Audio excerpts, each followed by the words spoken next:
Hello rafiki, karibu kwenye wiki nyingine na episode nyingine mpya kabisa ya Next Level Mentality, Systematic Bible Reading and Interpretation. Umebarikiwa sana, endelea kuwa sehemu ya darasa hili tunapojifunza wiki yote.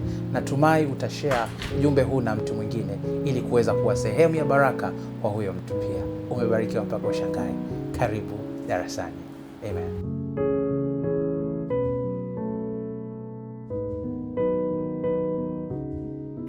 Baba, tunakushukuru kwa kupata nafasi ya kukutana kwa ajili ya kujifunza. Tunaomba na kupokea kwamba kuna mazingira mazuri kwa ajili ya kufundisha, kujifunza. Tunapokea ufahamu sahihi wa kweli ya Kristo, ubora wa kazi yake aliyofanya katika kufa na kufa kwake. Mwisho wa siku tuweze kuenenda kama inavyopaswa kuenenda katika ulimwengu. Tunasaidiwa katika nguvu zako kuwa na ufunuo sahihi wa kazi bora uliofanya. Nasi tunakuwa mawakili wa kazi hiyo katika ulimwengu, katika jina la Yesu. Kila mtu anayesikiliza na anayetazama akapate kujengwa, ili maarifa haya yasiwe bure, lakini aweze kuzaa matunda kwenye mwenendo wake katika jina la Yesu. Amen. Karibu kwenye another session, siku yetu 27 ya Introduction to God's Plan for Salvation. Kwa bado tuko kwenye introduction. Utangulizi kuhusu mpango wa Mungu kwa ajili ya wokovu. Wakati huu tunadili zaidi na tumepokea nini tulipoamini. Mambo haya ni mambo ambayo ni matokeo ya kazi ya Yesu. Nakumbuka tunaweza kuita kwenye lugha rahisi, what God cannot change about the believer. Mambo yasiyoweza kubadilishwa ambayo yako ndani ya muamini. Simply kwa sababu ni matokeo ya nini?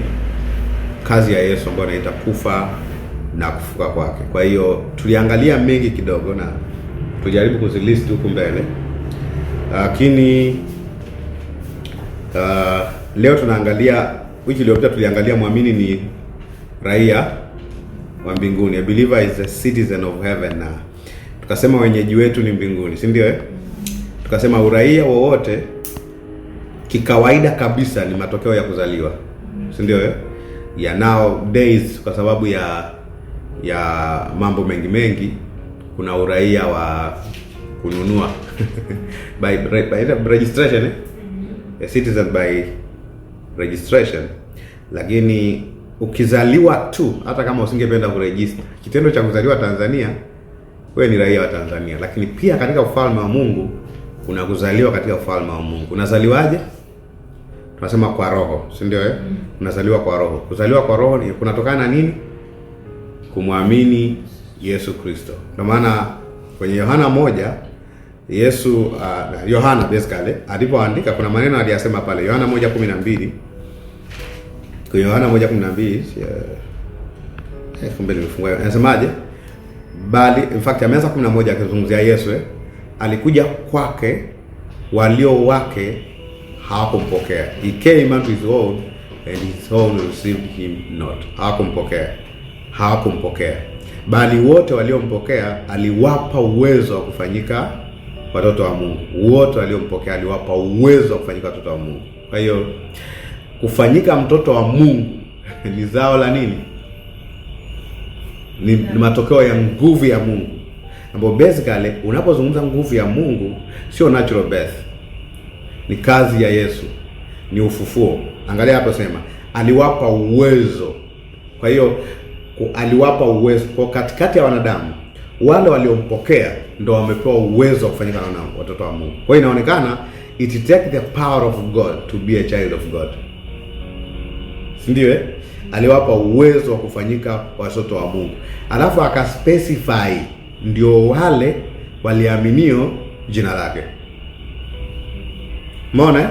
Ndio wale waliaminio jina lake. Akasema ili kutenganisha waliozaliwa si kwa damu. So it is not natural DNA. Si kwa damu, si kwa mapenzi ya mwili, wala si kwa mapenzi ya mtu, bali kwa Mungu. Umeona? Kila mtu hapa amezaliwa kwa mapenzi ya mtu, naturally. Ni baba na mama. Hapa mjui na hilo. Lakini kuzaliwa ulimwenguni haikufanyi immediately uwe mtoto wa Mungu. Kwa Mungu hamlazimishi mtu awe mtoto wake. Kwa Mungu anampaswedi kila mwanadamu akubali kwa hiari yake, ambao ni zao la Injili, kufanyika mtoto wa Mungu. Mbona? And this is in the persuasion ya Injili. Jamani, Mungu anataka muwe watoto wake. Kwa hiyo kuna uchaguzi kabisa ya either kuwa mtoto wa Mungu au kukataa. Na ni watu gani? Walioliamini jina lake, wale walioaminio jina lake. Nikasema maana ya jina lake, mnajua maana yake nini? Simply kazi yake. Kwa mtu anayeamini kazi ya Yesu Kristo anafanyika nani? Mtoto wa Mungu. Ndio anafanyika mtoto wa Mungu. Kwa mtoto wa Mungu sio zao la kitu kingine chochote isipokuwa nini? Kazi ya Kristo, ambayo ni nini? Makufa na kufuka kwake. Alikufa ili kwamba chochote ambacho kingekuzuia usiwe sehemu katika ufalme wa Mungu akiondoe, which is specifically dhambi. Ndio maana Yohana, hii ni Yohana 1 kwenye 29 anasemaje alipomwona Yesu? Akawaonyesha watu 29. Asemaje? Siku ya pili yake amuona Yesu anakuja kwake, akasema, tazama mwanakondoo wa Mungu aichukuaye dhambi ya ulimwengu. So specifically Yesu amekuja kudeal na kiambaza kati ya wanadamu na Mungu, ambayo nini? Dhambi. Mungu ni mtakatifu sana kiasi kwamba dhambi haiwezi kuwa sehemu katika ufalme wa Mungu, lakini Mungu amefanya kile ambacho kinahitajika ili kila mtu awe na access na yeye. Umeona hiyo? Kwa hiyo hilo ni jambo la msingi sana. Hii ni Yohana 1. Kwa Yohana 3 Yesu ndo akawa anamueleza Nikodemo namna gani mtu anapofanyika mtoto wa Mungu na kuzaliwa katika ufalme wa Mungu. Yohana 3:3 anasemaje? Yesu akajibu akamwambia, Yohana 3:3, ami nakwambia, mtu asipozaliwa mara ya pili hawezi kuona ufalme wa Mungu. Kwa hiyo kuzaliwa kikawaida haikufanyi immediately uwe kwenye ufalme wa Mungu, mpaka uzaliwe mara ya pili. Sasa kuzaliwa mara ya pili, mtumishi aliuliza Nikodemo, kwa sababu inawezekana nirudi kwenye tumbo la mama yangu alafu then nikakam back again. Sasa wewe hujanielewa. Na kuonyesha kitu kingine ambacho kiko advance, not natural. Angalia alivyomueleza kwenye mstari wa 4. Nikodemo akamwambia, wezaje mtu kuzaliwa akiwa mzee? Na maana naye alitaka azaliwe mara ya pili aje kwenye ufalme wa Mungu. Yeye anasema, Yesu, niangalie. Unajua mpaka nimekuwa mkuu wa Mafarisayo na miaka 55 hapa. Wewe najua wewe ni mwalimu, umetoka kwa Mungu, una miaka 30 tu, inawezekana hivi vitu unaelewa, biolojia labda imekushinda. Mimi nawezaje nikarudi kwa mama yangu tena ati nikazaliwa tena? Hajaitokea kitu kama hicho. Yesu akamwambiaje? Yesu akamwambia, mimi nakwambia, mtu alipozaliwa kwa maji na kwa roho hawezi kuingia katika ufalme wa Mungu. Umeona ame expand kwa maji na kwa roho. Nikamwambia kwa maji na kwa roho, hiyo ni lugha ya Yohana kuzungumza kwa maji ambapo ni kuzaliwa kwa roho. Sababu Roho Mtakatifu Yohana kwenye Injili yake amemfananisha na nani? Maji. Si ndio? Kwa kuzaliwa kwa roho ndio kunamfanya mtu aingie katika ufalme wa Mungu. Kwa sio kuzaliwa katika mwili. It's not natural birth. It's in the spirit. Ni kitu kinachofanyika wapi? Ndani ya mtu. Ni internal management. Ni internal workout. Ni kazi ambayo Mungu anafanya ndani ya mtu, sio nje. Ndio maana chini akasema mstari wa 7 akasemaje? Usitaajabu ya kuwa nilikuambia hamna budi kuzaliwa mara ya pili. Usitaajabu, usishangae. Akasemaje? Upepo huvuma uendako na sauti yake waisikia. Lakini nani anaonaga upepo? Hakuna. Lakini is it real? Yeah, upepo upo jamani? Wangapi wamewahi kuona upepo? Wangapi wamewahi kushika? Lakini wote tunajua hapo upepo upo. Aha, kwa hiyo anasema unavuma. Lakini naweza kusema upepo hauna effect. Ngoja uende kwenye nani, kwenye tornado au tsunami. Ndio utajua upepo ni upepo. Upepo unafanyaga kazi. Anasemaje? Upepo uvuma na sauti yake sikia, lakini hujui unakotoka ala unakokwenda. Kadhalika hali yake kila mtu aliyezaliwa kwa roho. Kwa anasema mtu akizaliwa kwa roho hakuna physical component immediate zinazoonyesha kwamba huyu mtu amezaliwa kwa roho. Kwa hiyo anakuonyesha kwamba ukizaliwa kwa roho sura yako haibadiliki. Iko sawa? Lakini haina maana kilichofanyika ndani yako sio powerful. Upepo hauonekani lakini hatuwezi ku neglect. Si ndio? Okay. ulipoamini Roho wa Mungu akakaa ndani yako, sura yako haijabadilika. Ni kweli si kweli? Ukoongezeka urefu. Sema, yani tangu nimpate Yesu uzito umeongezeka. Tangu nimpate Yesu sura yangu imependeza. Tangu sasa inagaaje? In fact, labda kama umepata furaha, ulikuwa na mambo fulani yamekukalia kichwani, Injili ikaanza kuleta tabasamu kwenye uso wako. Lakini mtu anaweza akawa na tabasamu bila kuwa na Yesu.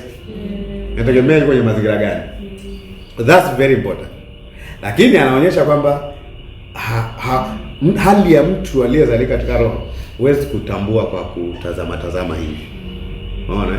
Wakipita watu wawili barabarani, wote wamevaa sketi ndefu, wote ni wadada, wote wamesuka. In fact, mapacha wawili wanaofanana kila kitu. Mmoja anawezekana ni mtoto wa kuzimu, mwingine akawa mtoto wa Mungu na wako pale. Kwa huwezi kusema Doto kulwa ameokoka hapa. Kwa hiyo huwezi kutazama kwa nje. Kwa hiyo ni kitu cha ndani. Kwa hiyo Yesu basically anakuja kusababisha internal arrangement ndani ya roho ya mtu. Iko sawa? Ndio maana ya kuzaliwa mara ya pili. Kwa hiyo unaposema kuzaliwa mara ya pili sio kutumbukizwa mtoni. Nasema sasa umezaliwa mara ya pili baada ya kutoka kwenye maji mtoni. No, basically watu wengi wanaogeleaga tu. Zamani watu walikuwa wananisumbua na ubatizo wa maji mengi. Walinitesa. Yaani baada ya moyo wangu kujifunza, nikaanza kumfurahia Yesu, nikakutana na watu wanaosema kama hujabatizwa maji mengi hauwezi kwenda mbinguni. Nikasema, sasa hapo nafanyeje? Nikaenda mtoni bwana. Nikaenda mtoni nikaogelea. Afu nasema na mimi nimeogelea kama. Lakini baadaye nikaja kuchambua maandiko kuangalia maji hasa yana maana gani. Nikaanza kufanya uchambuzi. Then in fact kuna somo la ubatizo na mabatizo, series kama 5. Naweza wakaenda kutafuta hiyo kujifunza. Umeona Kwa hiyo una swali? Na lausu nini? Nisubiri umalize ama nifanye? Inahusu hiyo swala la ubatizo na hiyo kuzaliwa tena. Sijajua kama ni kitu tutafundisha mbele au clarify elsewhere. Most of us Christians tunazaliwa na culture ya kubatizwa when we are young. And then recently pia nimekutana na ile culture kwamba watu wanabatizwa pia wakiwa watu wazima. Ukiachana na fact kwamba wanabatizwa kwa mdogo. Hii ya ukubwani wengi wanasema kwamba I'm more aware, kwamba naelewa sasa, ndio maana sasa naenda kubatizwa kwenye maji. Yes. Kwa hiyo does it mean kwamba ile ya kubatizwa kwa mdogo it's not effective kuliko hiki anachofanya akiwa na akili timamu ama what's the difference, the big difference? Ngoja nikuulize swali kwanza. Alafu tujenge hoja. Na series nimesema kuna series kwa sababu najua kuna maswali mengi pale. Hiyo series unaweza ukatafuta, inaitwa ubatizo na mabatizo. Iko YouTube. Sasa sijaweka Telegram kwa sababu 1 2 3. Okay. Ubatizo na mabatizo. Ni playlist kabisa, nafikiri kama 5 hivi. Okay. Huwa anauliza swali la msingi. Nitauliza maswali alafu hata discuss. Okay. Ukibatizwa kwenye maji mengi au machache na hujamwamini Yesu, nitumie hii lugha, utaenda mbinguni? Nimeuliza hivi. Mtu akapelekwa mtoni na kanisa limejaa pale, akatumbukizwa kwenye maji, akatolewa kwenye maji, lakini haamini katika kufa na kufufuka kwa Yesu Kristo, ataenda mbinguni? Okay. Mtu akienda ambaye ameamini sasa hivi katika kufa kwa Yesu Kristo, akafa hajabatizwa, ataenda mbinguni? Yes. Nijibu Lisa, ataenda mbinguni? Yeah. Kwa nini nabatiza sasa? Kwa kwenye kupata haki ya Mungu maji hayahusiki. Unaweza kwa relax kwa hapo. Okay. Nani alimbatiza Yohana Mbatizaji? Hamna mtu aliyembatiza. In fact alipomwona Yesu akamrushia jiwe, mbatize mwanangu na mimi. Yaani Yesu akamwambia hapana. Wewe kazi yako nibatiza afu ninyooke hivi. Si ndio? Kwa Yohana Mbatizaji kafa mwenyewe akiwa hajabatizwa. Ataenda mbinguni? Okay. Mwizi msalabani alibatizwa, hakubatizwa? Yesu alimwambia utakuwa nami peponi leo. Hakubatizwa. Mwizi msalabani alibatizwa? Ndio aliamini pale. Aliamini pale. Lakini sio kwa Tena aligundua kwamba Yesu anakufa kwa ajili ya dhambi zake. Kwa ile ni wokovu tayari amepokea. Which is basically a message. Aliamini pale. Imeisha? Kwa kama tukiingia mbinguni, tuangalie kama mbinguni ni getini. Okay. Tukiingia mbinguni, mwizi tutamkuta? Okay, sawa. Na hajabatizwa Kwa advantage yako mbinguni kwa sababu ya maji itakuwa ni nini? Au siti yako itakuwa karibu na Yesu. Umeona hizo concept Na nafikirisha tu, wala I'm not giving conclusion, nafikirisha tu. Nitakupa kingine. Kuna watakatifu waliokuwepo kabla Yohana hajaanza kubatiza. Tulisoma Yohana 11, Waebrania 11. Wakina wa kwanza ni nani? Abili. Wakina Nuhu, wakina Ibrahim, wakina Isaka, wakina Yakobo, wakina Rahabu, ambao wote tumesoma kwenye 11, wakina Abrahamu, wakina Samueli, wakina Musa, wakina nani, wale watu walitajwa pale kwenye the hall of faith. Are they believers? Yes. Okay. Kwa hiyo tuseme kwenye new creation siku hiyo tutakuwa nao wote. Yes. Watakuwa wamebatizwa wale ndugu? Watakuwa hawajabatizwa? Tunakubaliana? Okay, kwamba walikufa wakati hawajabatizwa. Wanao uzima wa milele. Okay, sawa. Unaweza ku relax kwanza hapo. Ubatizo ni nini? Muktadha wa ubatizo, kwa sababu Biblia ina mabatizo ngapi? 7. Okay, kwa hiyo ngoja nifupishe hii, zikuache njiani. Ngoja nifupishe. Kwa kila mhubiri, kila nabii wa Agano la Kale alikuwa na symbolic mechanism yake ya kupresent the message. Sawa Musa alikuwa na za kwake. Nyoka. Nakumbuka nyoka? Yeah. Leo tuna majoka? Hapana, sasa nyoka alikuwa symbolic. Ukimtazama ni kama ni kumwamini Yesu Kristo, si ndio? Okay. Hema ya kukutania ilikuwa ni symbolic. Mungu kaka ndani ya watu, si ndio? Nani hekalu yenyewe ilikuwa symbolic. Unaona? Kwa kuwa kuna symbols nyingi. Okay. Na maji pia ni symbols. Si ndio? Okay. Symbol alikile halisia kikija. Unabaki na symbol. Kwa nini leo hatusimamishi nyoka wa shaba watu wamwangalie wapone? Sababu Yesu Kristo amesha kuja. Kwa hiyo nabii wa mwisho wa Agano la Kale ni nani? Yohana. Sababu ndo nabii wa mwisho aliyemtaja Yesu alafu akampresent, this is Jesus. Iko sawa? Kwa hiyo alipomuona Yesu, actually huduma yake ilianza kusisi pale ya kubatiza. Ilianza kusisi, akasema sharti nipungue ya ongezeke. Naona mmetengenezea na nyimbo siku hizi. Nipungue, endeleeni kupungua. So Yohana alisema lazima nipungue ili yeye afanye aongezeke. Yesu akaanza kutengeneza wanafunzi wake. Okay, practically Yesu alibatiza wanafunzi wake? Hapana. Najua kuna sehemu kwenye Yohana anasema Yesu alikuwa akibatiza. Mbele yake asemaje? Sio yeye, ni wanafunzi wake walikuwa wanabatiza. Yesu alipoondoka aliagiza ubatizo gani? Kwa nini hajasema maji? Kwa sababu maji ni simboli kwa roho. Kwa either ubaki na symbol au uchukue halisi. So are you going to remain, kuna literal na kuna kuna literal, kinyume cha literal ni tuseme non literal basi. Kuna kitu ambacho si halisi ambacho kinaelezea uhalisia. Kwa uhalisia ni nini? Maji au roho? Roho. Kwa hiyo badala ya kanisa kusisitiza ubatizo wa roho, wamebaki na ubatizo wa maji. Wamebaki na symbol. Wakati Yohana ametumia kitabu kizima kuonyesha kwamba roho alikuwa symbolized by water. Ndio maana hata kutakaswa kule kwa maji ndio tunatakaswa kwa Roho Mtakatifu. Kwa hii ya nje ni kuonyesha kile ambacho Mungu anakifanya ndani. Sasa najua kuna mistari mingine inatumia kwenye nyaraka kumaanisha kwamba ni maji. No. Sababu neno ubatizo ina maana kuimmerse. Not always in water. Even in Christ tumebatizwa katika mwili mmoja, sio katika maji moja. Si ndio Kwa specifically. Okay. Kwa mimi kwa nini siingie kwenye ubishani wa maji machache na maji mengi? Nitakupa scenario. Kulikuwa na vichaa wawili. Kwa sitaki kwa kati ya wale vichaa wawili. Kichaa mmoja walikuwa Mirembe, wakachorewa mlango. Sawa, cheka ni utulisha bwana. Wakachorewa nini? Mlango. Wakachorewa nini? Mlango.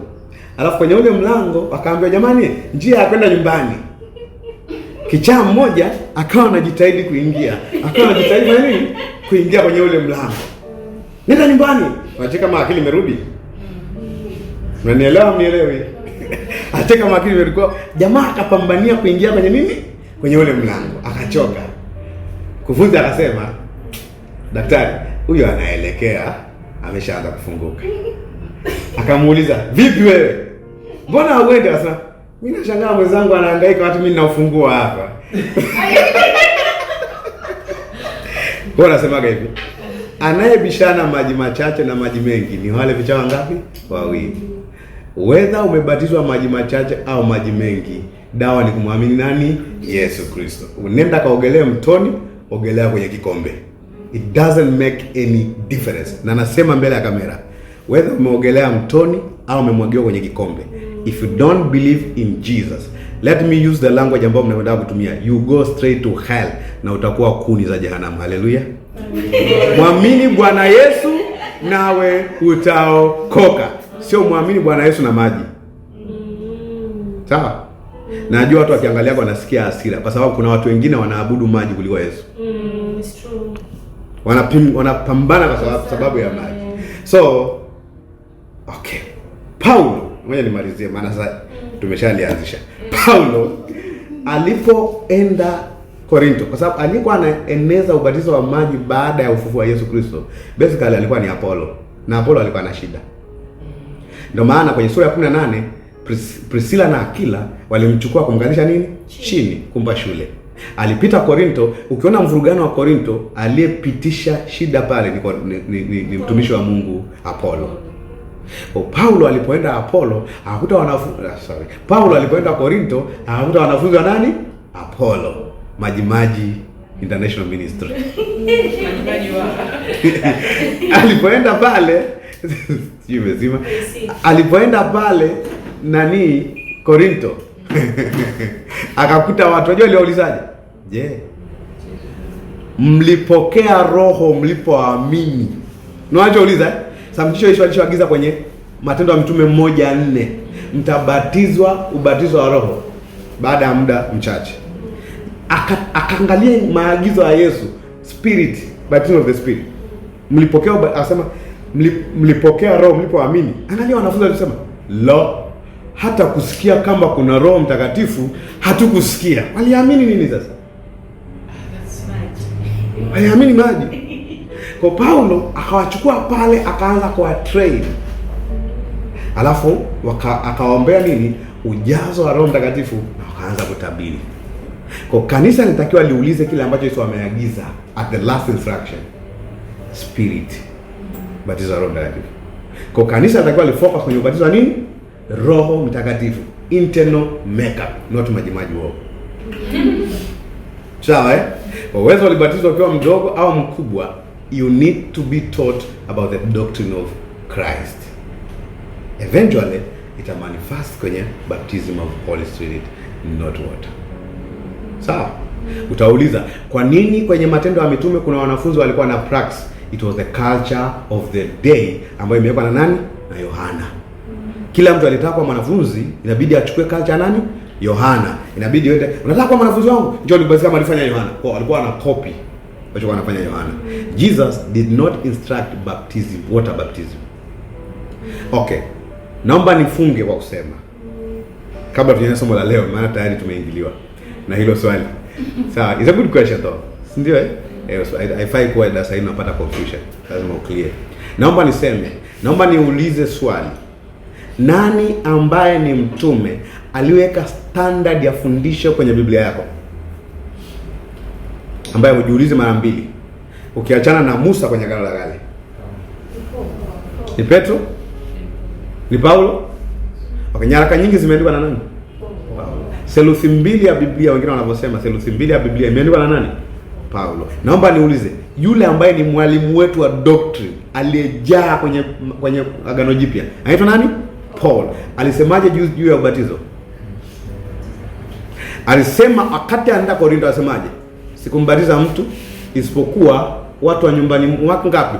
Stefana. Alibatiza watu wangapi tu? 7 kwenye huduma yake yote. Akasema Yesu hakuniita kubatiza, akaweka pembeni. Mimi nitamwiga nani? Mwalimu mkuu Paulo. Paulo alibatiza watu wangapi? 7 kwenye sehemu hii moja. Alafu akasema what the hell is this? Unawachukua watu wameamini unawapeleka mtoni baada ya kuwajaza Roho Mtakatifu? Ni Paulo, sio mimi. Kama Paulo kabatiza 7 na miaka zaidi ya 30 amezunguka na kuhubiria watu wapya wakaamini. Amehubiria Asia yote ikaamini. Umeelewa? Imagine akagua amezunguka Tanzania nzima, amehubiria Tanzania nzima imeamini, lakini hajawahi kumpeleka mtu mtoni wala kumpa maji ya kikombe. When I copy, what do I copy? Preach Christ and baptism of Holy Spirit as the effect. Bas. Kwa mimi mwalimu mkuu Paulo amesema amebatiza watu wangapi? 7. Mimi nimemshinda. Mimi nimebatiza 15.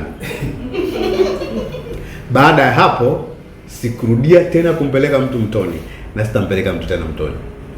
Na hakikisha mtu akiamini amejazwa Roho Mtakatifu na ananena kwa lugha. Iko sawa? Iko sawa? Iko sawa?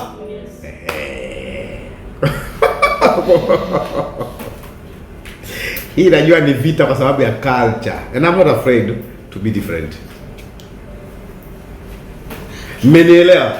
Lisa, mmenielewa? Yeah. So, faith in Christ. Kama mtu bado hajamwamini Yesu Kristo, atakimbizana na kila kitu, sio maji tu. Kila kitu. Yeah, kila kitu. Kwa hiyo kingine ni kwamba sio kila sehemu yenye neno ubatizo kwenye Biblia inamaanisha maji. Kwa mfano jua Musa aliwabatiza jangwani, haikuwa maji. Aliwabatiza au ya Musa. Ilikuwa ni kitendo cha kupita wapi? Kwenye bahari ya Shamu. Waligusa maji? Hawajagusa. Maji alisimama upande huu na upande huu. So baptism have various means, various use. Sawa? Yeah, it can make a lot of sense. Nilimuuliza mtu mmoja ambaye alikuwa na propagate kwamba lazima ubatizwe, nikamuuliza, umewahi kwenda kuhubiri hospitalini? Akasema yeah. Umewahi kumhubiria mtu akaamini akakata roho? Akasema yeah. Ataenda mbinguni? Akasema yeah. So basi. Hubiri Yesu. Usihangaike na maji sana. Utachoka, utamaliza mito yote. Na kuna Wakristo kwa sababu ya kutoelewa wanafikiri wakibatizwa Israeli kwenye mto Jordan wokovu wao utakuwa umekamilika zaidi. Hawa ni waabudu sanamu, na sanamu inaitwa nani? Maji. Kwa sanamu sio lazima iwe nguzo, iwe mti, iwe plastiki. It can be water. Sawa Kwa sitaki kwa moja hapo kati ya wale vichawa ngapi? Wawili. Kwa uwezi kunikuta na jadili maji machache yangu, maji mengi yangu, maji machache yangu, maji. Umemwamini Bwana Yesu? Ndio. Mwana swala msingi. Kwa hiyo kuna watu wanaenda baada ya kuwahubiria watu Bwana Yesu, wanahubiria watu maji. And I met those people and I can say kazi yao ni hasara. Nasema lazima utimize haki yote. Unatumia mstari nje ya muktadha. Haki yote pale imeelezewa. Yesu ndiye anasema lazima utimize haki yote. Haki yote ni nini? Kile ambacho kimeandikwa juu ya maandiko. Ni wewe ndio unatakiwa kunifanya nini? Kuniendorse mimi. Huduma ya Yohana ilihitaji mtu anayemtambulisha ampitishe wapi? Mtoni. Sawa? Hii ndio namna yake ya kutambulisha mtu ambaye amekubali mafundisho yake. Kwa alikaa chini ya his cousin nani? Yohana, akampitisha mtoni, akaona huyu ndiye. Alipomtambulisha tu, huduma yake ipaswe aanze kupungua wapi? Kuanzia pale. Kwa mwenye huduma ya maji kapunguza huduma, tumeichukua, tunakimbia nayo. Haya, nenda. Meelewa sasa ndugu zangu? But that's the issue.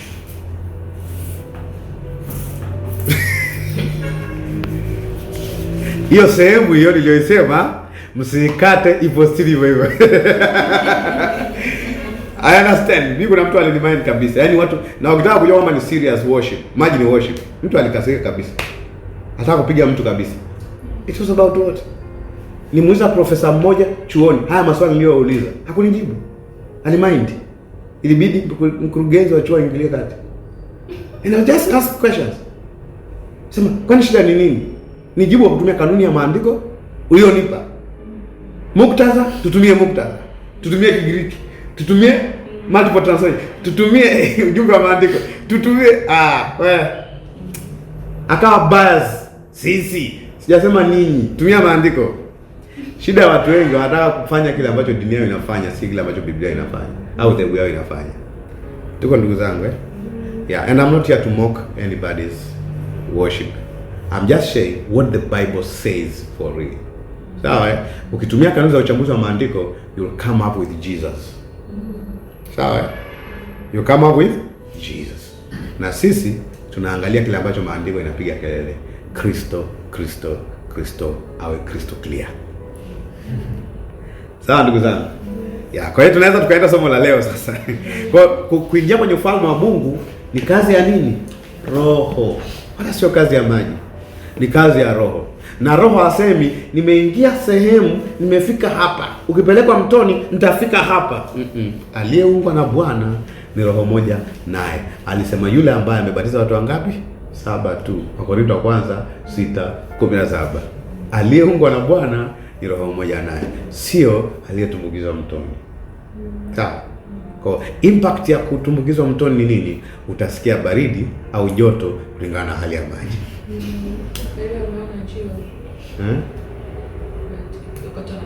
Wataona njiwa kama Yesu. Huwa alikitua juu yake. In fact sio njiwa yule. Yeye ni figurative language, roho kama na huyo na nani alikuwa anaona maono nani? Hakukuwa na njiwa yote pale. Japokuwa anaona roho mbaya mchora kwa hakuona njiwa. He saw the spirit. Kuona roho, you must be in vision. Haya macho ya kawaida hayaoni roho. Roho inaonekana. Nikaona roho akishuka. No, the guy was saying Mungu amenionyesha. Mungu akaonyesha kitu maana yake ni yule. He was in the vision wakati anamuona Yesu. Sawa Kama ambapo Paulo alimuona Yesu wakati anaelekea wapi? Damascus, in the vision. Hata walioko pembeni hawakuona. Kwa it was not a natural sight. Kwa mara kwa tumemchora Roho Mtakatifu, sijasema kwamba wanakosea. Lakini Holy Spirit is not a dove. Tuko sio dove. Tumetafsiri tu kwamba ameona kama ua. Lakini hakuona ua. Inasema nimeona kitu kikishuka kama gari. Nimeona gari. Jamani, zikawashukia kama ndimi za moto. Nimeona ndimi za moto. Najaribu kudescribe kile ninachotaka kusema kwa kutumia nini? Kwa kutumia vitu vinavyoonekana. So he was explaining vision. Kwa Mungu alikuwa anamuonyesha ya kwamba unayemtangaza ndo huyu. Wakati amemshika this is the one. Sababu Yesu anavaa na Wayahudi wengine katika mwili, si ndio? So he has to be influenced spiritually kujua kwamba this is the savior. Huyu ndo uliokuwa unamsubiria. Na alikuwa ndugu yake. Lakini asingejua kwamba this is my cousin. Ndugu yangu kabisa. Asingeweza kufikiri namna hiyo. Kwa hiyo ilikuwa ni spiritual involved, supernatural. Ndio akaona hiyo. Sawa Umeelewa? Lisa umeelewa? Kwa hiyo usije ukafikiria ni sasa mbinguni itakuaje na yale maji yangu ya utotoni na yale maji ya ukubwani lazima nizame tena uinuke. Kama wajisikia kuoga na nataka mchungaji wako kuogesha, nenda mtoto wa Yesu. Nenda tumwambie pastor, nataka sasa tamu yako nataka niombe kombe, sasa nataka unizamishe. Nenda kazame, vua miwani, tafuta nguo, zama. Kiamka wasema sasa nimekuwa raia wa mbinguni. Yesu anasema jinga sana.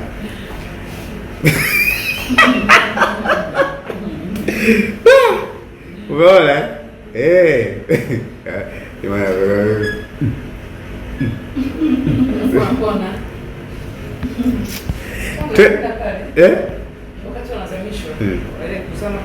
Tunakuandaa ili unene au nafikiri hatuna. Unapataje ile experience? We say something that will influence your feelings.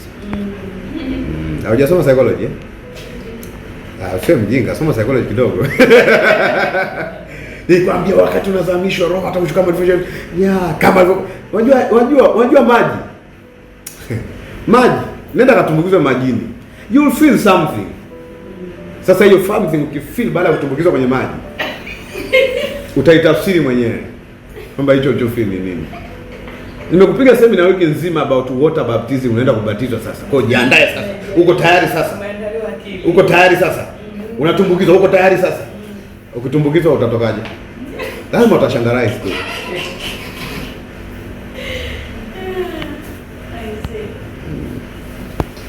Kwa kama mnataka kuoga niambieni tu siku nataka niwapeleke. Hapo karibu kawe tu. Hapo kawe. Tunashuka tu hapo katikati nakatiza. Na kutumbukiza kuacha dakika 10. Ukifa nakwambia ameamua kupeleka mbinguni moja kwa moja. Yesu amekuona tusikucheleweshe huku dunia tutakuja kufanya dhambi. Nenda moja kwa moja, nyosha. Sasa Bwana ametoa, Bwana ametoa. Kwenye haya yote jina la Bwana fanya nini? Sawa. Jana Bwana tabarikiwa tu, ama namna. Hata kama umekufa. Kwa leo tunaangalia muamini amejengwa katika Kristo. Muamini amejengwa katika Kristo. Kiingereza chake ni nini? A believer is rooted and grounded in Christ. Muamini amejengwa katika Kristo. Ile ya masuala ya maji nisumbuka na cheka sana. Hadi kuna watu wanaweza kunifuata na mtutu kwa ajili ya maji. Watu wanapenda maji nyie. Wanapenda maji sana.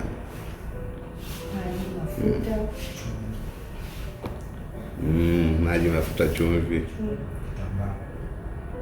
Wakorintho wa kwanza 3:11. Paulo anasema maneno ya msingi sana hapa. Anasema maana, Wakorintho wa kwanza 3:11, maana msingi mwingine hakuna mtu awezaye kuweka. Mimi natamani sana kanisa lianze kumhubiri Kristo kwa nguvu. Yaani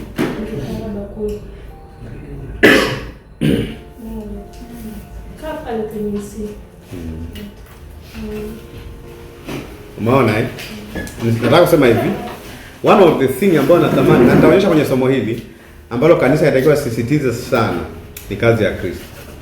Inaweka watu wengi huru sana. Hizo watu imisi. Kuna vitu ambavyo ni peti kwenye kanisa kusisitiza. Watu wengi hawajamwamini Yesu Kristo. Na ukifanya uinjilisti utagundua kuna Wakristo wengi hawamwamini Yesu. They know many other things except Christ. Kwa hiyo tujikite zaidi kuwahubiria watu nini? Yesu na kazi yake. That's what we are missing. That's what we are missing. Msisitizo wetu uwe pale. Alifanya nini alipokufa na kufufuka? Sawa Haya mambo mengine ya kupambania, mara Jumamosi na Jumapili ndio siku ya kweli, mara sijui maji mengi chache, mara tutoe zaka tusizoe zaka, mara tukamate hapa tusikamate. Yaani vitu vingi vya ajabu. Do people believe in Jesus? At the end of the day, kitakachomata ni nini? Ni hicho. Hawa watu wanaamini Yesu. Wanajua Yesu alifanya nini kwa ajili yao. Umeelewa Hicho ndio kitu ambacho kanisa limemiss. Haya mambo mengine kwa kweli hawezi kumsaidia mtu kukua katika kumfahamu Yesu Kristo. Umeona Kuna watu wengi ambao wamezamishwa mtoni. Wanawaibia watu kali yako. Na wamezamishwa mtoni. Imewasaidia nini haya maji sasa? So it's not, it doesn't really help anything. Waweza wakuta wezi wawili, mmoja wa kikombe kidogo na mwingine wa mtoni. Wote wanafanana tu. Hakuna anaenda uinjilisti, hakuna anawafikia watu. So let's preach Christ. Hallelujah. Tumhubiri Kristo. Sasa maana turudi wa Korinto sasa. Wakorintho wa kwanza 3:11. Maana msingi mwingine hakuna mtu awezaye kuweka. Amesema msingi mwingine, non other foundation, isipokuwa ule uliokwisha kuwekwa. Yaani nani? Kristo. Umeona ya maneno? Msingi ni nani? Kristo. Angalia maneno. Msingi mwingine. Na hapa Paulo alikuwa anafundisha mafundisho. Alikuwa anasema habari ya mafundisho. Kwa sababu kwenye Wakorintho kulikuwa na shida ya mchanganyo wa mafundisho pia. Nitakuonyesha hapo mbele. Msingi mwingine hakuna mtu awezaye kuweka isipokuwa ule uliokwisha kuwekwa, yaani Kristo. Neno msingi pale neno la Greek themelios, lenye maana ya what has been already set, kitu ambacho kimewekwa tayari. Foundation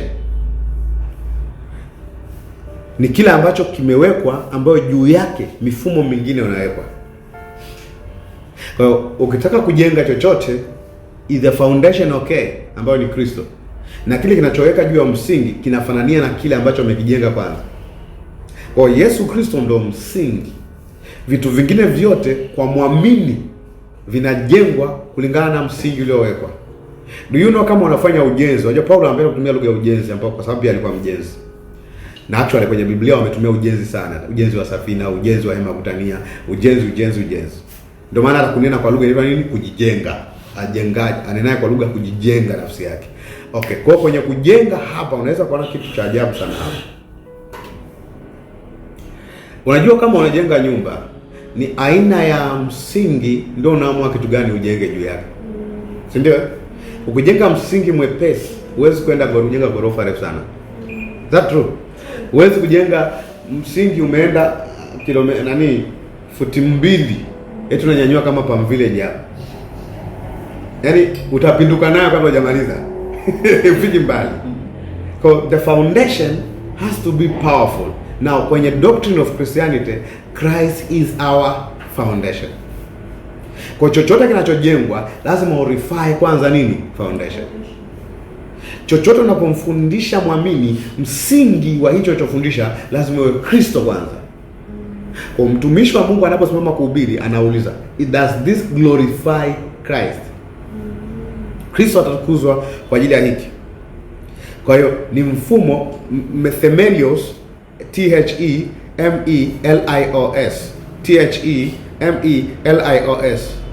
msingi pale, foundation. Lugha inasema mwanzo wa kanuni za kwanza ambazo mifumo yote ya kweli lazima zijengwe juu yake.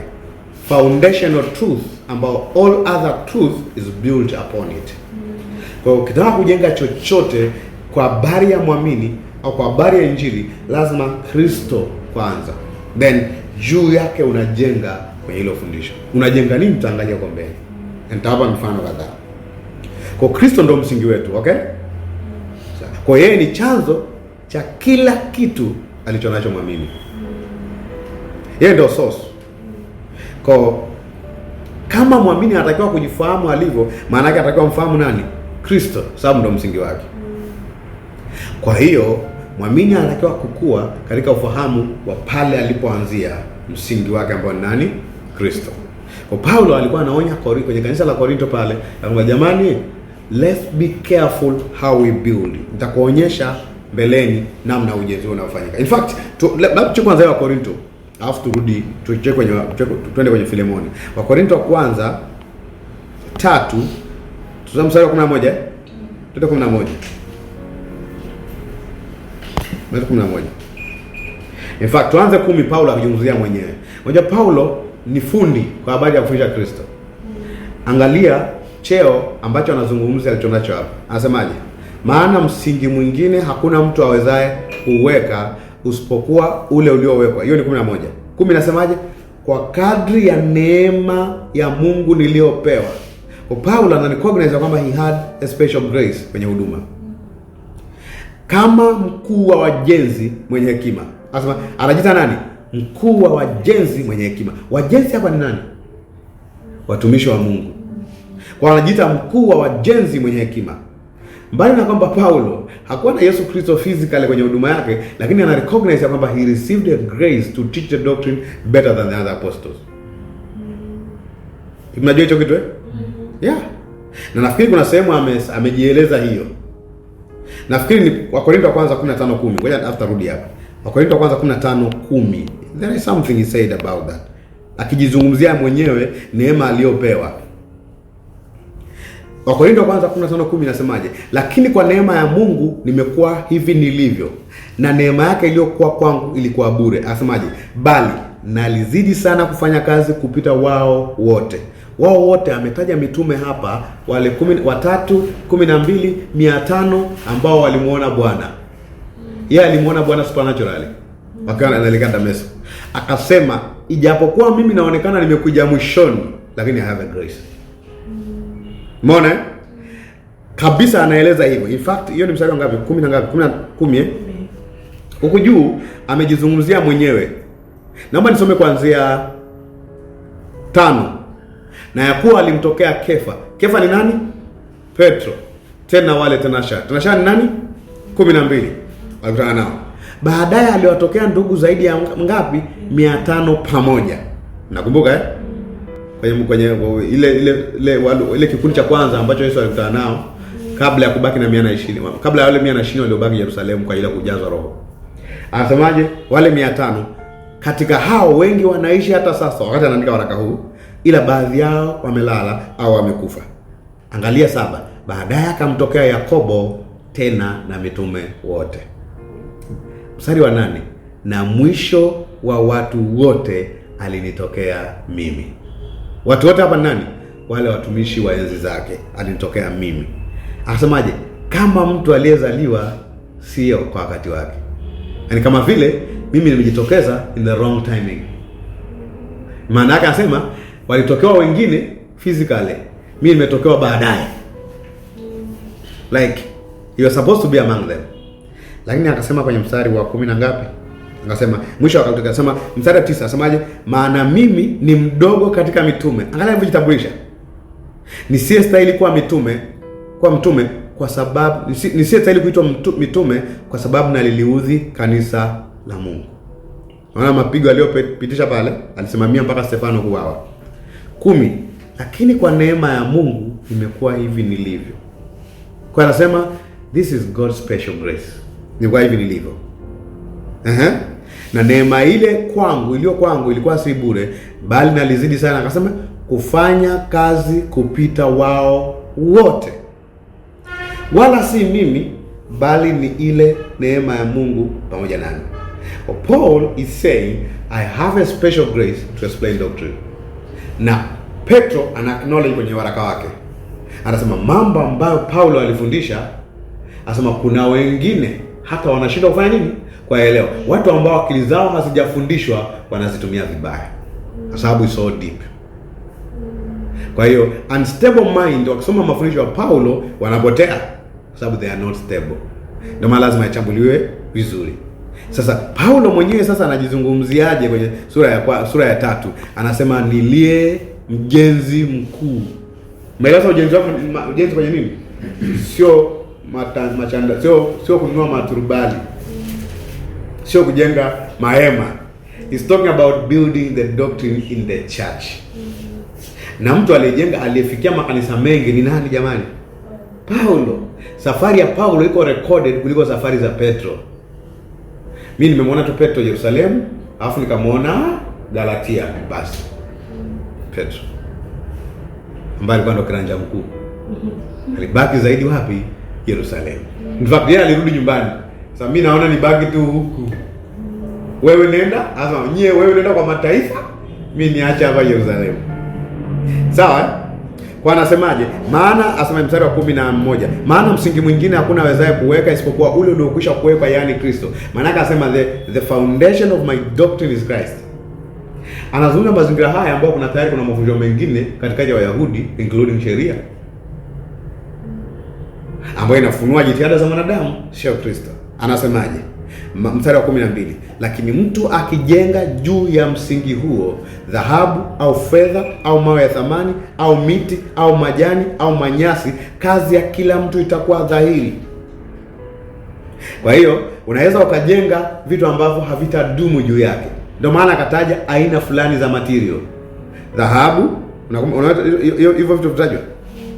Dhahabu, fedha, mawe ya thamani, miti, majani, manyasi. Akasemaje? Maana siku ile itadhihirishwa ya kuwa yafunuliwa kwa moto, na ule moto wenyewe utaijaribu kazi ya kila mtu ni ya namna gani. Kwa lugha rahisi, kazi ya kila mtumishi itapimwa kwa kutumia inafanana na msingi. Umejenga kinachofanana na msingi. Msingi ni nani? Kristo. Kwa kila message unayofundisha, hata kama ni kutoa, it has to base from Christ. Niliwaambia wiki iliyopita, Wakristo wengi hawatoi in the mentality of Christ. Ina maana wamefundishwa kutoa selfishly, not Christ. Si ndio? Unaona injili ni nini? Christocentric. Yesu ndo yuko katika msingi. Umeona? Akasema kazi ya mtu ikiteketea atapata hasara. Kazi umaji na ubiri miaka 40 just to appear in the Lord, na unaambia uliuza nyago duniani. I don't want that. Bala kuambia vema mtumwa mwema na mwaminifu, unaambiwa jinga sana wewe. Ulihubiri vitu gani hivyo? Hata kama Kristo asound kama ni tamu kwenye kinywa chako, it is still the message you have to preach. Ni hekima. Kristo ndo hekima ya Mungu. Kristo ndo ishara ya Mungu, Kristo ndo kazi ya Mungu, you preach that. Asemaje? Kazi ya mtu ikiteketea atapata hasara, ila yeye mwenyewe ataokolewa, lakini kama kwa moto. Anasema yeye hatapotea, ila kazi yake itakuwa sifuri. Okay, ametumia mfano wa moto kwa sababu moto ndio huwa unajua kuteketeza vitu ambavyo vina viwango vya chini. Unajua mmewahi kujifunza blast furnace? Unajua tanuru, ndugu zangu? Mimi niwafundisha kidogo physics na chemistry. Kwenye extraction of metals kuna moto ukiwashwa unabakiza baadhi ya vitu. Kile ambayo ni nzito, ni ngumu, ndio huwa inabaki mwishoni. Vingine vinakuwa vimeshaondoka. Unaelewa hiyo? Kwa ukichukua majani, chukue tu hii, majani, nyasi, miti, fedha, dhahabu, sawa? Ukawasha moto, kadri moto unavyoendelea, ile yenye nguvu ndio inayobaki. Kwenye nyasi zinawahi kutoweka. Si ndio? Nyasi zinawahi kabisa kuondoka. Alafu kinachofuata miti. Kinachofuata madini ambayo inaitwaje, ile point ya moto ukifika yenyewe inaanza kuyayuka. Kama plastiki na chuma havifanani. Plastiki inaondoka mapema kabla ya chuma, si ndio? Na chuma na dhahabu hivi ni ngumu. Kweli tulizane, maana sikumbuki hivi ni ngumu. Kati ya dhahabu na chuma hivi ni ngumu. Dhahabu nauliza kwa sababu sijui. Kwa ukiweka dhahabu na chuma, kipi ambacho unakitoa mapema kwenye moto? Chuma inayeyuka na extract, dhahabu inabaki. Si ndio? Ndio maana kwenye extraction ya metals, ukichukua lile jiwe kwenye kuchimba, ukiweka kwenye moto, vumbi linaondoka, kila kitu inaondoka, inabaki ile dhahabu yenye. Kwa kuna moto ambao ukifika, dhahabu inaanza kuyeyuka, ndio inakuwa extracted. Iko sawa? Iko sawa? Kuna moto ukifika, chuma ndio inatoka. Kwa maana yake Mungu ana jicho la kupimia kama hiki ni sawa. Moto wake ni nini? Kristo. Inafanana na kile ambacho umemwambia ukijenge. Sasa miaka 10 yote umefundisha laana za ukoo. Utavuna mabua. Miaka 10 umewafundisha watu kufahamu nyota yako, kukomboa nyota, kukomboa vitovu, kukomboa kukata nira. Mkristo amekaa kanisani miaka 10, hata hajui kwa nini Kristo alikufa. Kwa nini alifanya hivi? Hajui. Miaka 10 yuko tu, mimi ni Mkristo. Na yuko gulibo kabisa. Yeye yuko pale anatamani umsaidie, lakini mambo anayofundisha sasa. Ng'ombe si ng'ombe, punda si punda. Yuko tu pale. Kitenzi kiegemeshi. Si raia wa mbinguni. Yaani hajijui kama ni raia wa mbinguni au mtoto wa kuzimu. Yuko tu pale amekaa. Hivi watumishi tuna mambo ya kujibu hati. Imagine, hamfahamu Yesu all these years. Kwa kazi yetu itapimwa. Usifikiri tu Yesu anatuangalia hivi. He'll bring our work into what? Judgment. He judge our work. Kwa hakuna kitu cha kuwa makini nacho. Kama umeamua kuhubiria watu, focus on Christ. Kama Yesu angekuwepo, angehubiri hichi. Fikiria tu kitu tunachosikia kila Jumapili, Yesu angekuwepo, kanakuja kanisani, anaanza kuhubiri. Mimi nasemaga hivi, hizi notes tunazoandaa, hivi Yesu angekuwepo angeziandaa? Unaandaa, kwa kweli watu siku hizi nitawakomesha. Unaandaa notes pale. Yesu naye watu siku hizi nitawakomesha. Usipotoa zaka huendi mbinguni. Yesu ambao alikufa ili wawe raia mbinguni. Na mimi Yesu anamwambia, nimekuambia usipotoa zaka huendi mbinguni. Yesu anahubiri hicho. Okay, Yesu atahubiri hicho. Niamini mimi. Yesu angesema, bado angewavuta watu wamwamini nani? Yesu. That's what glorify God. Kwa hiyo msingi mwingine mtu ufanye asiweke. Christ ndo msingi. Kwa anasema basically hawa watu watapata hasara. Kama kwa sababu Wakorinto hapa ni kanisa, ni waamini, umeona kuna wachungaji wengine ambao wameamini kabisa injili ya Yesu Kristo but they don't preach it. Kwa sababu wameamini, wao wataokolewa ila watapata hasara. Na kweli Mungu akisema kitu ni hasara, usiseme ya maana tumeingia mbinguni inatosha. When God say ni hasara kweli. Huwezi kufurahia kitu ambacho amesema ni hasara. Lazima mimi kiingia mbinguni hata nikaa getini tu. Inatosha sana. Hata tu ni. Haya. Wewe endelea. Nataka kupata niko pale. Kuna kupata hasara jamani. Kwa hiyo tu focus kumfunua nani?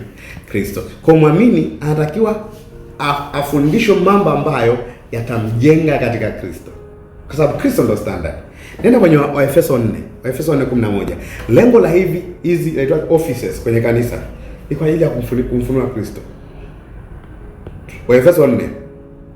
Waefeso iko ngapi? Iko wapi? Waefeso 4:11. Umefika?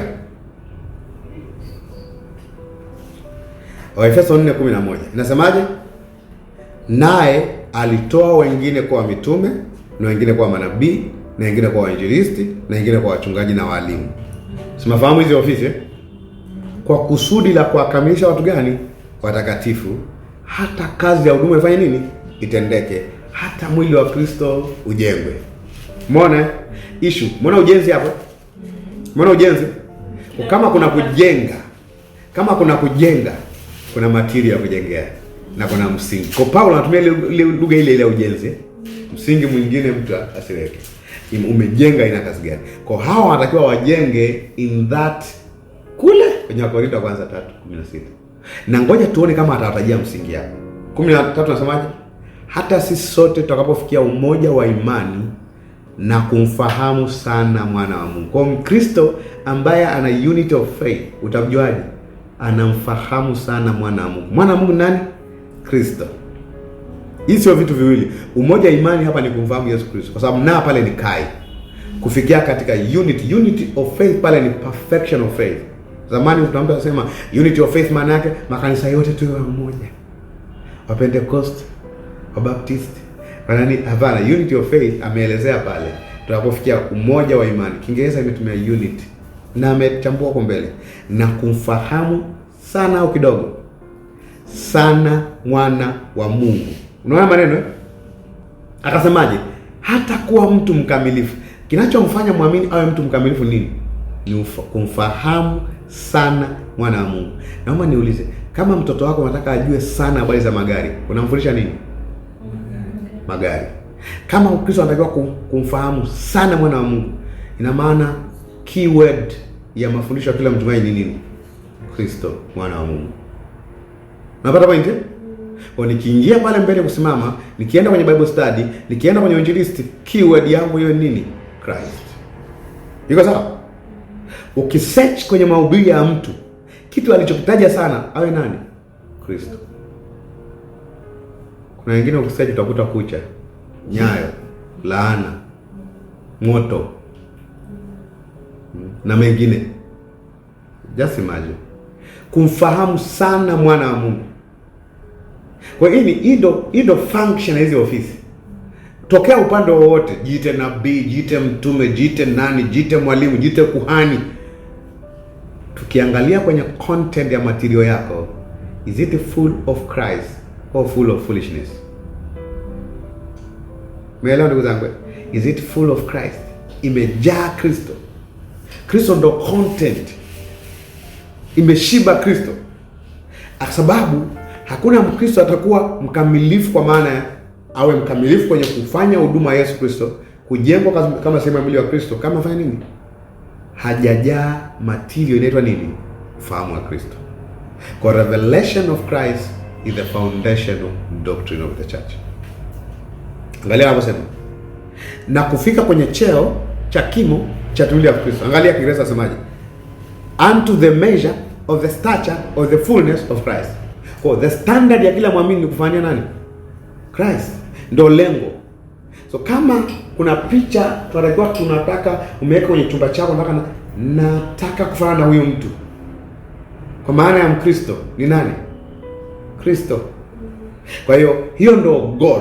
The goal is to be like him. Sawa eh? Lakini huwezi ku be like him by feeding another.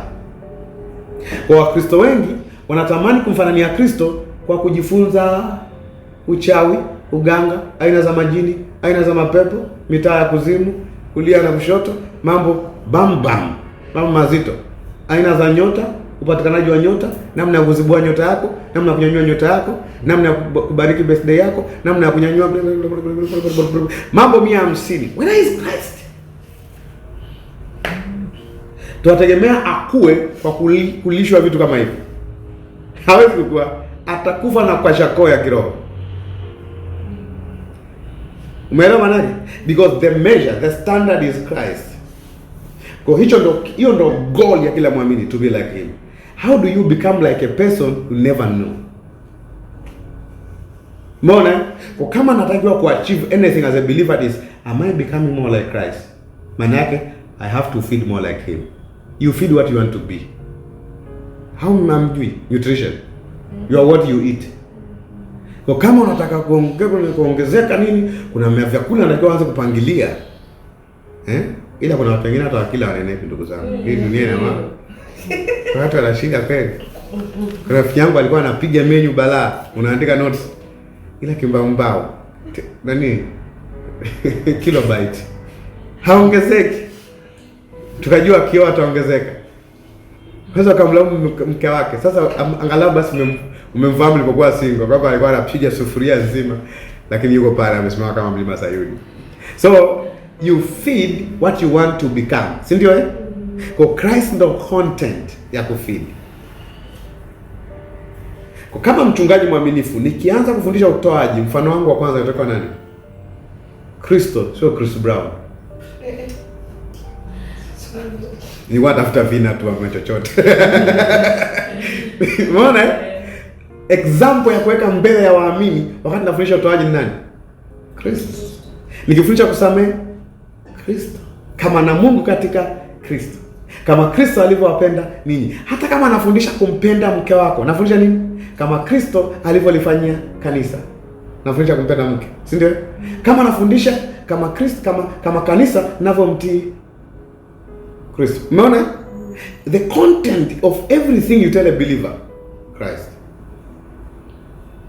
Ukimisi tu unatengeneza a disfigured believer. A part of the devil, a part of a Christ. Inatengeneza crisis. Na stability ya maisha ya muamini inategemea anakula nini. Sio kama unaelewa? Inategemea ana feed on what. Ukifeed chochote ambacho kufanya na msingi haikutengenezi. Guaranteed huwezi kukua. In fact, injili ambayo haifanani na Kristo inakufanya nini? Ina deform your character. Na watu wanasema mafundisho mabaya ni mabaya kuliko tabia mbaya, sababu yenyewe yanatengeneza tabia mbaya isiyomfanania nani? Kristo. Tabia mbaya sio mpaka uibe. Hata ukiwa na ufahamu mbovu kwenye utoaji ni tabia mbaya. Niliwaonyesha wiki iliyopita ukitoa kwenye conscience nyingine ambayo itokana na pendo la Mungu katika Kristo, that's the wrong thing. Ni tabia mbaya. Lakini tumeona mkono ukitoa, lakini nasema is a good thing, but mbele ya Mungu is a bad thing, kwa sababu ya bad heart. Umeelewa? Kwa Mungu anataka moyo wa mwanadamu ujengwe na Kristo, ufahamu kuhusu Kristo ili atende kama Kristo. Standard ni Kristo. Apart from Kristo tunatengeneza nini? Crisis. Tuko sawa? Kwa wasema angalia maneno aliyotumia. Anasema tufikie cheo cha kimo cha utimilifu wa Kristo. Kwa kila mtu kwenye kanisa la mahali anatakiwa ajengwe kwenye namna ya kwamba picha iliyoko ndani yake sio mchungaji. Japokuwa mchungaji anatakiwa kuwa a good example, lakini actually huyo mchungaji naye anatakiwa kuwaonyesha nani? Kristo kama standard. Kristo ndo standard ya mtumishi, Kristo ndo standard ya kila mtu kwenye kanisa. Kwa hiyo ukiwa unaona namna hiyo, you will feed Christ always. Hiyo ndo balance diet ya muamini Kristo. Iko sawa? Iko sawa? Kwa hiyo angalia mstari wa 14. Ili tusiwe tena watoto wachanga. Kwa hiyo akifundishwa vizuri anahama kwenye uchanga.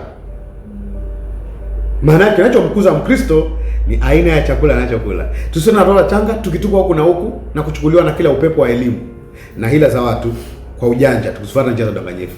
Kwa hiyo unaweza kusema muamini ambaye hajalishwa Kristo ataendelea kuwa na gap kwenye moyo wake, ataendelea kutafuta. Kwenye kutafuta anajiexpose kwenye mafundisho potofu. Wachungaji wengi wanafikiri kwa kuwatishia watu, acha kuwafuata manabii wa maji, wataenda, watasliki. kwa sababu they are looking for something. Hawako stable, hawapo. Ndio maana mtu akilelewa vizuri kwenye mafundisho, hata uje unapiga pembe puu puu. Lakini Wakristo wengine hawako stable kwa sababu hawalishwi chakula ambacho ni sufficient kwenye roho zao. Wanatafuta. Kwa akija nabii anakojolea kwenye pipa, wanaenda kuogelea. Usiwalaumu.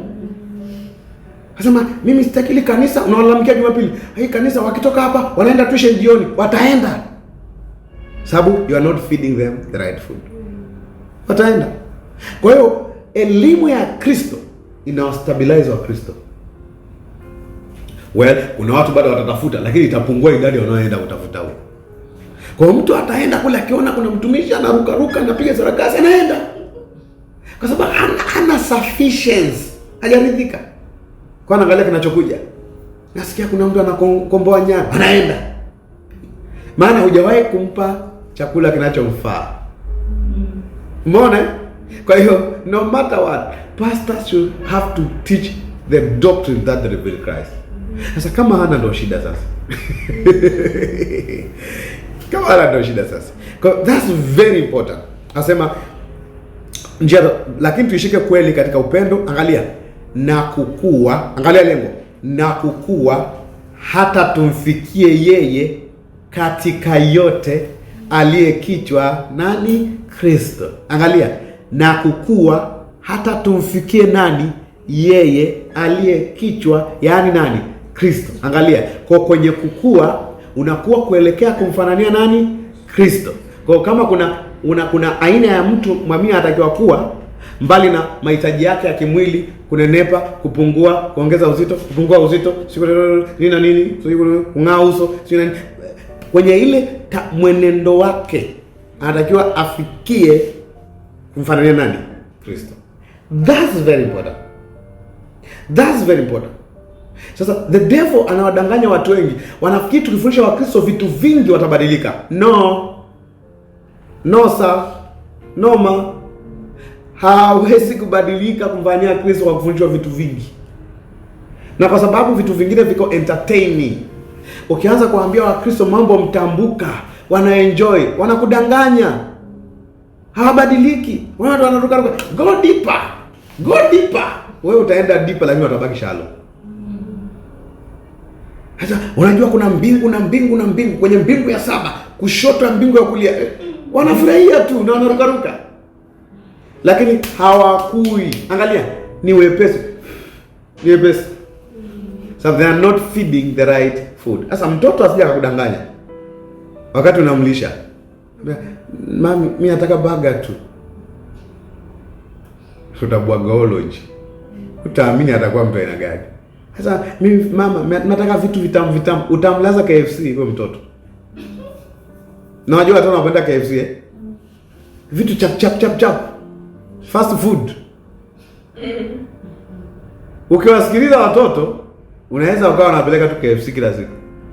Ukipika kazi zako pale makande hawali. Lakini kumbe wanahitaji nini? Hayo makande. Lakini wewe unataka kufanya nini? Kuwafurahisha. Unahubiri kitu watu wanashangilia. Yeah. Lakini hamna kitu anachokuwa. Hapo ndo wachungaji tunafikiriaga mambo yanayoshangiliwa na watu mtu wanachohitaji. Watoto hawajui wanapenda chakula gani. Unaona Kwa wewe ndio una decide wanatakiwa kufanana na nani? Kristo. Menu iweje? Christocentric message. Message iliyobeba ufahamu wa elimu ya Kristo. Iko sawa? Iko sawa? Shida ni kwamba mtoto akikushangilia kwa kumpa kitu, uwe makini sana. Inawezekana hakiko sawa. Mimi kuna mtu mmoja alimwambia mwanafunzi mmoja, akasema mwanafunzi wetu mmoja alimwambia, mimi siwezi kumsikiza apostle. Sema kwa nini? I just don't feel to listen him. Akafuatiliwa akasema kwa nini? Kumbe niliendaga chuo nilikuwa au bwana. Sasa mimi nikiendaga chuo niko strict. Wanafunzi wanapendaga utani sana. Kwa hiyo nikienda pale, unakaa mtu amekaa hivi anaandika notes. Kumbe nilimind bwana. Nikamwambia andika notes. Kumbe ile ameibeba, amemind kwa sababu nilimwambia andika notes. Yeah. Mimi sitaki watu waniangalie. Nataka waandike nini? Notes. Kwa hiyo nikasema, tafuteni madaftari. Nilikuwa mkali kweli. Akatembea naye. Kahubiriwa injili akaamini. Mko chini ya kanisa gani? Bwana mimi sitaki. yule. Kachukia nini? Kachukia kunyooshwa, kuelekezwa. Njoo na daftari. Sasa uje fellowship nakaa hivi. Unaniangalia nini? Shaoa. Hiyo utani wangu jamani, mchukulie tu hivyo hivyo. Umeona? Ili tumfikie nani? Yeye katika kila kitu. Kwa lugha rahisi, nikiwa mwanasiasa anayefanana na nani? Kristo. Nikiwa mfanyabiashara anayefanana na Kristo. Nikiwa kwenye ndoa, mwanandoa anayefanana na Kristo. Kwa tunakuwa Christ, tuna reveal Christ everywhere we are. Hiyo ndo essence ya hichi kitu. Wanasemanga hivi, changamoto kwenye dunia hii ni kwa sababu watu wanaofanana na Kristo hawapo. Wanawapa mfano. Unajua ndoa hazina shida ndugu zangu. Hakuna hata ndoa moja dunia yenye shida. Mtumishi wa Bwana. Hakuna hata ndoa moja dunia yenye shida. Ndoa ni kama fedha tu. Inategemea kwenye mkono wa nani. Ukichukua milioni 10 hapa, ukampa muhuni, anaongeza kiwango cha uhuni wake. Unaelewa maana yake? Ukimpa mtu generous, anaongeza kiwango cha nini? Generosity yake. Watu wanafaidi. Kwa fedha zina shida? Fedha sio mbaya. Imeangukia kwa nani? Ni kama panga, sime. Ameshika nani? Ukimpa kichaa sokoni, watu wanakula vichwa. Lakini mtu mwingine anaweza kukatia majani akawapa ng'ombe. Umeelewa maana yake? Similarly, marriage is natural platform. Inategemea nani yuko. Sawa eh? But basically, mtumishi, ombea ndoa yetu. Ndoa yenu ina shida. Nyie ndio mna shida. Nyie ndio mnatakiwa kukua. Imagine unavyomfahamu Kristo na upendo wake na uvumilivu wake. Imagine Kristo mbili ziko kwenye ndoa. Kristo me na Kristo ke. Wako kwenye ndoa. Imagine mahusiano. Wow, eh? Yesu na Yesu. Watu wanaojua kusameheana. Watu wanaojua kuheshimiana. Watu wanaojua kutunzana. Yesu. Wala watu wamekuwa wamemfanyia Kristo. Sasa kuna mtu mwingine amfanyia Kristo, mwingine bandidi wa mitaa ya kusini. Wakikutana, wasikia fire.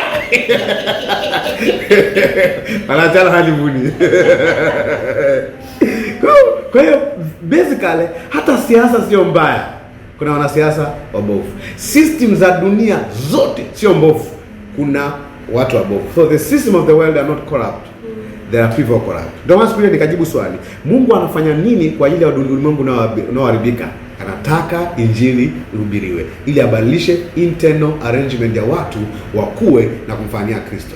Kristo na Kristo wakiwa kuna vita, rais wa Marekani afanya na Kristo, rais wa Iraq anafanya na Kristo, hawezi kurushiana mabomu. Umeelewa? So what is the plan of God for the broken world? The gospel. Umeelewa? Ni injili ifike kwenye mioyo ya watu. Watu wamwamini kisha wafundishwe kumfanania yeye. Ndio kazi ya hizi ofisi. Kazi ya hizi ofisi ni kwamba when people believe wamachue kumfanyia Kristo. Imagine watu wote wamekuwa wamemachua Tanzania wafanana na Kristo. Imagine.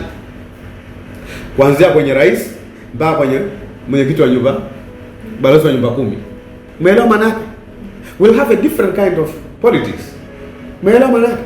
So it is Christ that is required to change the world. Tuko mpaka hapo eh? Kwa hiyo jambo la msingi sana. Kwa tumfikie yeye.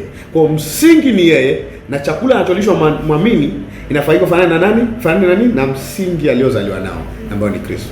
Hiyo ndio themelios yetu. Filemoni 1:6 anasemaje? Anasemaje? Paulo anaandikaje kwa Filemoni anasemaje? Ili kwamba ushirika wa imani yako ufanye kazi yake katika ujuzi wa nini? Mambo mtambuka? Hapana. Kila kitu chema kilicho kwetu wapi? Katika Kristo. Kwa kitu chema kilicho katika Kristo ndio kiko ndani ya mwamini. Anapomwombea mwamini ni ili kwamba awe effective to share who is in Christ. Ndio haya maombi anaomba kwa mstari wa 4. Niposikia habari za imani yenu siachi kuomba kwa ajili yako. Ili kwamba ushirika wa imani yako ufanye kazi yako katika ujuzi wa nini? Kila kitu chema kilicho kwetu katika Kristo.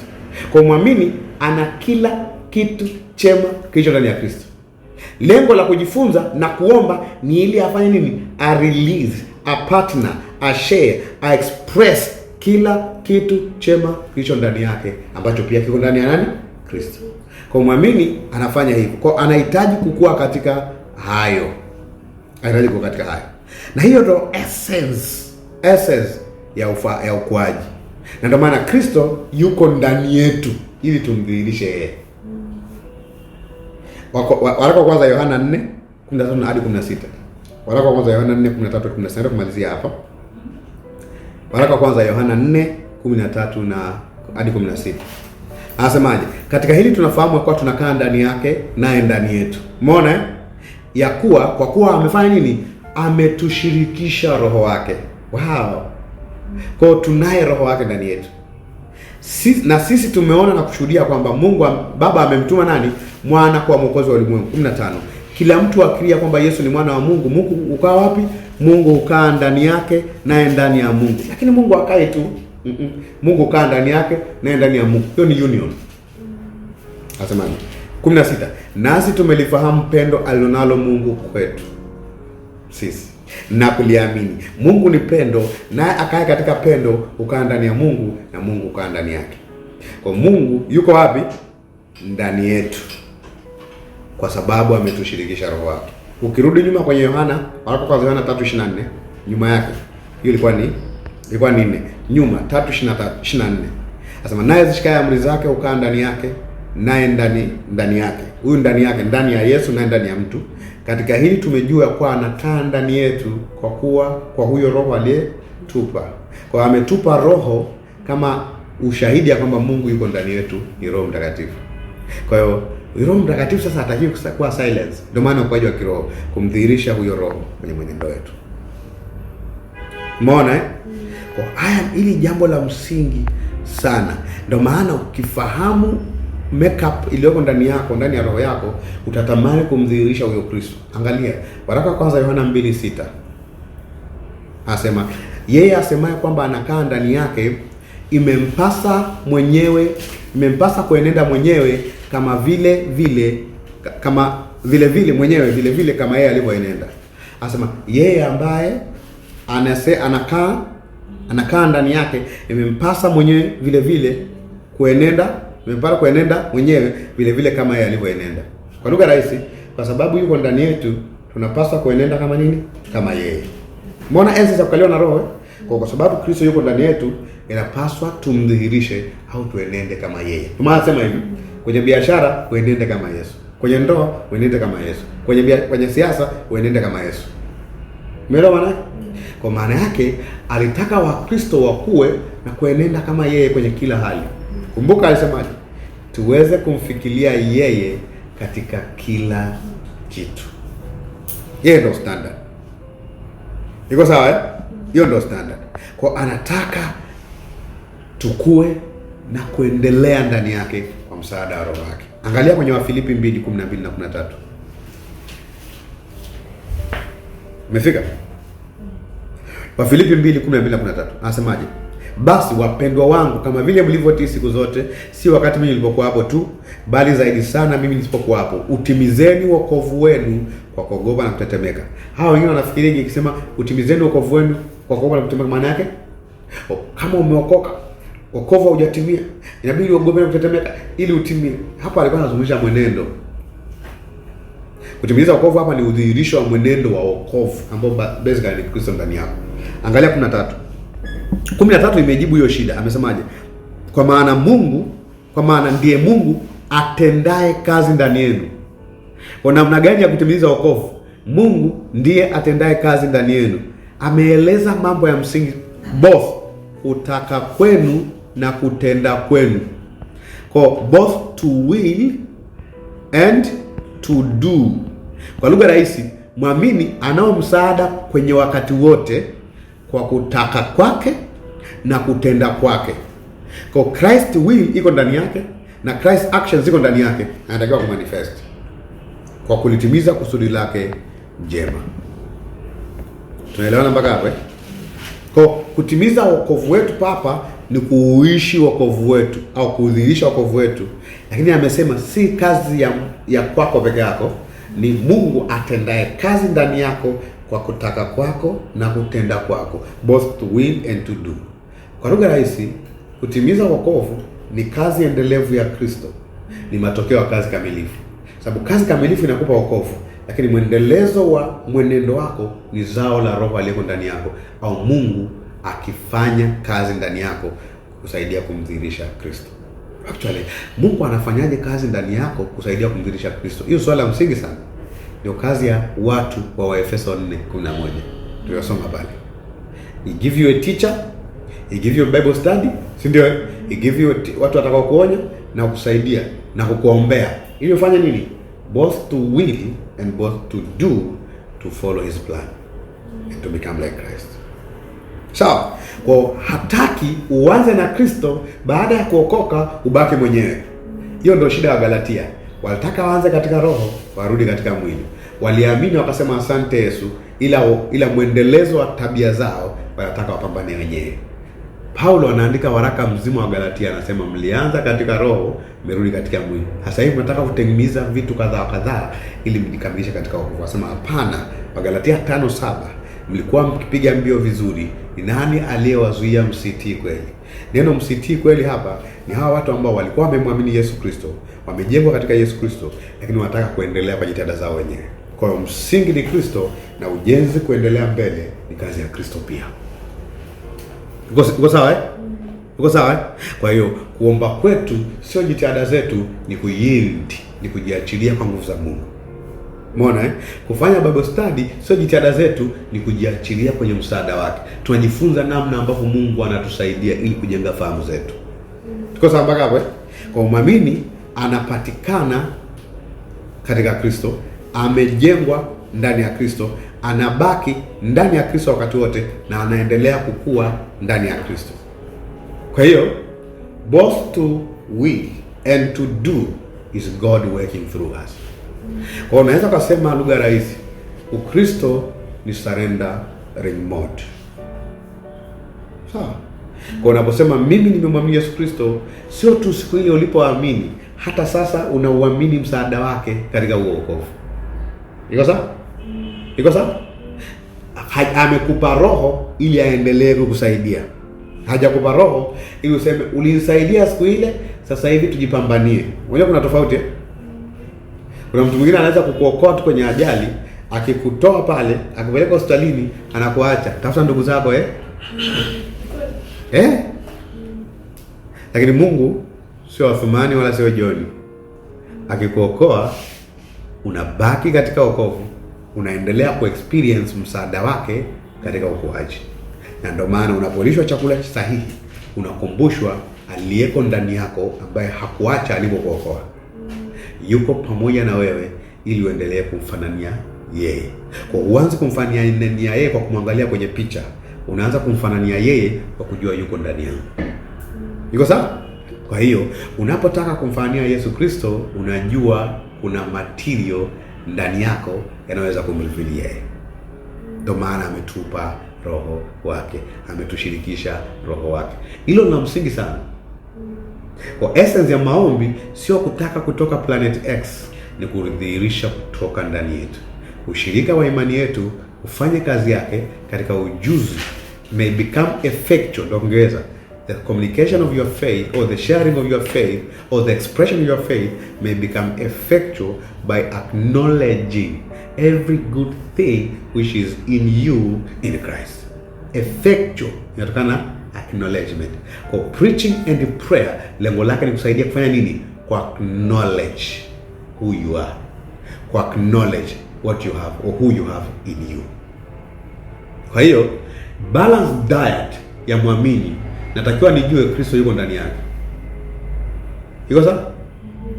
Kwa simfundishi Kristo muamini kama mtoto wa jehanamu, na mfundisha kama mtoto wa Mungu, na mwambia kumbuka ulivyo. Imagine unaandika waraka kwa Korinto ambao walikuwa na tabia za ajabu. Baada ya wachungaji kuwasaidia watu wanaofanya na Korinto, wana cut off from the congregation. But Paulo anaandikia pamoja na vimeo vyao, hamjui ya kwamba ninyi ni hekalu la Mungu ambalo Roho wa Mungu anakaa ndani yenu. Anawakumbusha waliyembeba. Kwa hiyo it is a true identity that produces true actions. Sawa Kwa anakumbushwa alivyo katika Kristo ili akue na kuendelea kutokea pale. Are we together? Kwa hiyo muamini amejengwa katika Kristo. Na ndio maana ile ya Kiingereza nimetafuta Kiswahili chake hapa, a believer is rooted and is found and rooted in Christ. Sawa? Ukiwa rooted maana yake ukiwa uprooted haupo. Kwa hiyo rooted maana yake your systems depend on Christ. Umewahi kuona mti ukiwa kwenye ardhi, ukiung'oa tu inatokea nini? Inakufa. Kwa basically muamini anatakiwa conscious of where he is rooted kwa ajili ya nini? Supply. Na ndio maana Yesu alipokuwa anafundisha habari za roho alitumia mfano wa mzabibu. Yohana 15. Ninyi ni mzabibu, nasema mimi ni mzabibu na ninyi ni matawi, baba yangu ndiye mkulima. Tawi lizalo ndani yangu, tawi likalo ndani yangu, huyo huzaa sana. Okay. Tawi linategemea nini kwa ajili ya nutrition? Kwa ajili ya kutengeneza zote, kupata maji, nategemea nini? Shina na mzizi. Si ndio? Ukiukata tawi kwenye mti hauwezi kuexist. Kwa hiyo alikuwa anatumia hiyo analogy kufundisha our union in Christ. Kwa hiyo ili tuendelee kuzaa matunda, tuwe conscious na sehemu ambapo tumekuwa connected Christ. Kwa hiyo nikiona na tabia ambazo hazifai, I don't say I feel like I'm a dead person, maybe I am from the hell, maybe mimi ni mtoto wa kuzimu. No, I'm a son of God. Kristo yuko ndani yangu. Mwenendo wangu unapaswa kumfanania yeye. Tuko sawa mpaka hapo? Kwa hiyo tumezaliwa humo, tunaenenda humo, tunakuwa humo, tunakamilishwa humo. Muamini amezaliwa katika Kristo, kinachomkuza ni Kristo. Iko sawa eh? Kwa a believer is found and rooted in Christ. Christ is our foundation and he is our root and he is our balanced diet into growth. You don't change that by any cost. Kufanya hivyo maana yake nini? Unaweka manyasi, unaweka miti, unaweka vitu ambavyo moto ukiongezwa vitafanya nini? Vitayeyuka na kazi yako itakuwa ya hasara. Sio tu kama itakuwa ya hasara, unamharibu kwa sababu he will never mature. Atakuwa unstable.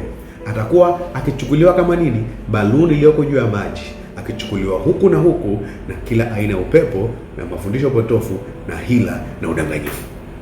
Kwa hiyo kinachomfanya muamini awe stable kwenye huduma, anasemaje? Alitoa wengine kwa kusudi wa kukamilisha watakatifu, kazi ya huduma itendeke. Kinachofanya mtu awe effect kwenye huduma, effect kwenye mwenendo, effect kwenye stability na mafundisho dhidi ya mafundisho potofu ni nini? The doctrine of Christ. That is what is required. Ukielewa hiyo mapema kwa ajili ya mwenendo wako itakusaidia. Ukielewa hiyo mapema kama mhubiri itakusaidia. Sawa? Itakusaidia kabisa wakati wote. Tumeelewana ndugu zangu? That is very important. Kwa muamini amejengwa wapi? Katika Kristo. Usimwekee jengo lingine. Usimwekee material mengine. Christ is our firm foundation. Tumeelewana mpaka? Can we pray now? Sasa kumshukuru Baba wakati huu. Baba, tunakushukuru kwa sababu ya kutupa nafasi nyingine tena ya kuangalia neno lako. Tunaomba na kupokea kwamba macho yetu yanazidi kutiwa nuru. Tunaona ubora wa utendaji wa kazi ambao umetuonyesha kwamba wewe ni msingi. Kwako wewe tunaendelea kujengwa na kukua. Na tunakufikiria wewe. Tunaomba na kupokea kwamba ushirika imani yetu unafanya kazi yake katika ujuzi wa kila kitu chema kilichokuwa katika Kristo. Basically ni roho wako uliyetupa. Tuweze kuenenda katika huyo. Macho yetu ya grasp bora wa kazi ya Kristo. Tuwe ni watu mwenye nendo wafanana na Kristo. Tuwe na matunda bora tukiwezeshwa katika huyo roho katika utu wetu wa ndani. Ili tuwe na mwenendo unaofanana na wewe. Tunapowasaidia wengine pia tuwe conscious ya kwamba chakula kamili anachohitaji muamini ni fundisho linalomfundisha Kristo kila tunapofanya chochote na kuelekeza chochote katika jina la Yesu. Amen.